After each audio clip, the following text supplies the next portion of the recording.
somewhere along the way, they might be able to find him, but if they aren't able to bring him back, a lot, basically an uphill battle for Acorn and Azures. First Dash, Swizzy, and Queasy, though, they're still able to make their way towards the bunker.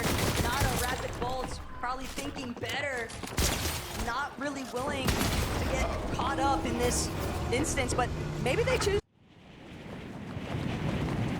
That might be looking to shut Queasy down.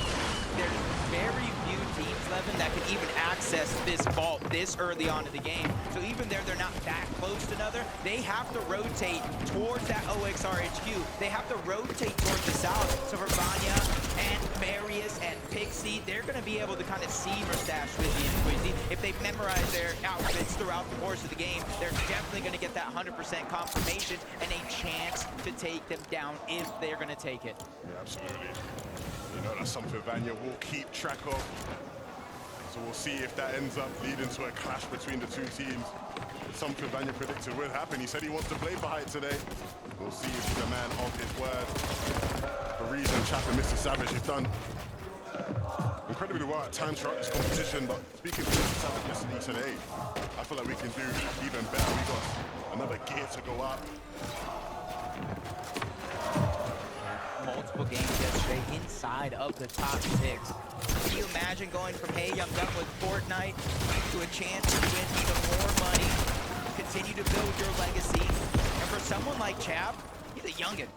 You know what I mean? He's still earning his stride, earning his respect, and he's doing it in such a good fashion. Their road through Major 3 to get that qualification spot, showing up big in day 1. And now they got to lurk onto Sphinx, Muzz, and Shadow, waiting for the countdown. 3, 2, 1, Sphinx goes down. Reason, Chap, Savage, they're ready to start this fight. That's going to get cleaned up with ease, but instead of running away, they realize with a 3v2, it's now or never. They need the points if they want to climb that leaderboard. Reason, Chap, and Savage, they're trying to be as quick as possible. They don't want to allow the opportunity for Muzz or Shadow to escape, but they're just not fast enough. Chap, Reason, Mr. Savage, they're going to have to be content with the body loot off of Sphinx alone. But Chap's still seeing if he can try and pull out a little bit more here.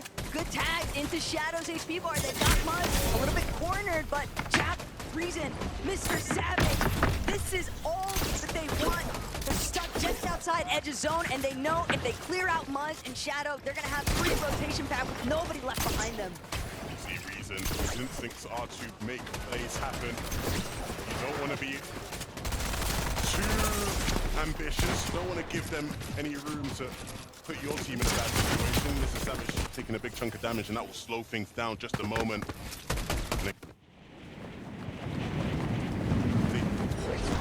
Know these guys are going to be weak, going to be on the back foot.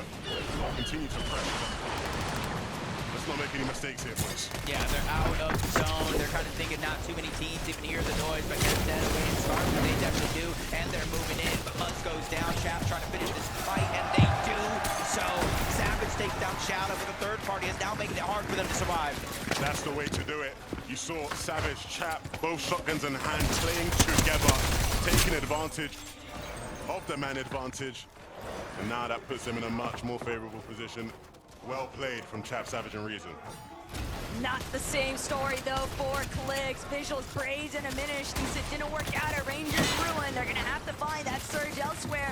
And unfortunately, it's only Clicks, last man standing from his team, and just being absolutely battered. There's no way he's going to be able to withstand the pressure break. Visuals diminished, coming out on top.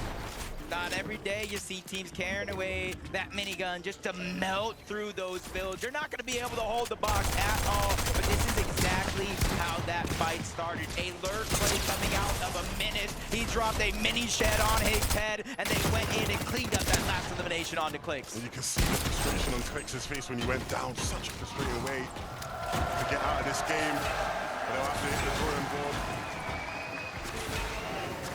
Malabuko walks being all it takes is a quick pan over, and M8 is going to send a surging roar through this arena. That has got to be such an amazing feeling, but saw a glimpse of Mustache just now, and this could be trouble brewing for both of these teams. Yeah, and you know, Tackle, you'll know better than anyone else. commentating over this trio this year.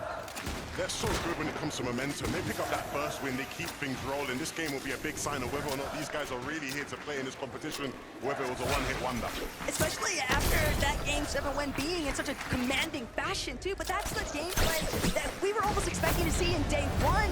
But as long as they manage to capture that kind of performance in this secondary day, there might not be a point amplifier, but there's still plenty of opportunity to catch up on some positioning in the leaderboard.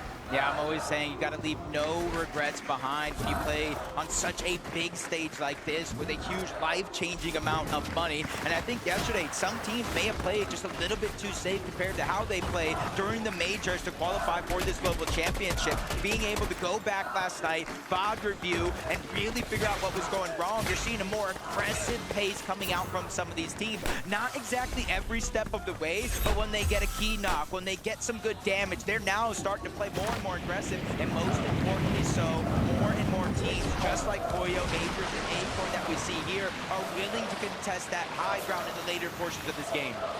Gentlemates will certainly be happy to see Poyo back up and in the running, but you have to wonder, Levin, what does their surge actually look like? They seem a bit desperate there, trying to find some additional surge trades with Agers, Acorn, and Poyo, but it's the backdrop pressure. iDrop catching Acorn completely off guard, but there's such a direct path that they have to take,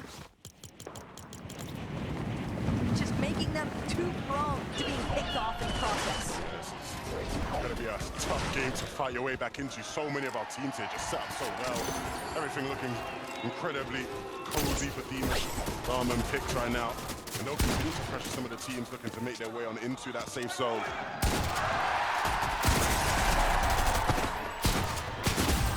Just gotta let it sit and appreciate it after all. But Poyo, Gentlemates, they can hear everything surrounding them. But Poyo, he's gonna look to try and close in on the surge base again. Desperation factoring in, heavily 500 below. They've got to get damage online. They've got to do it ASAP before they find themselves being taken out of this lobby entirely. Poyo, Agers, scrambling, but it's not enough. They can't stand tall. Cammy, Hardy, and iDrop now benefiting exclusively from those siphon materials. And you can smell the desperation on those guys, and they capitalize.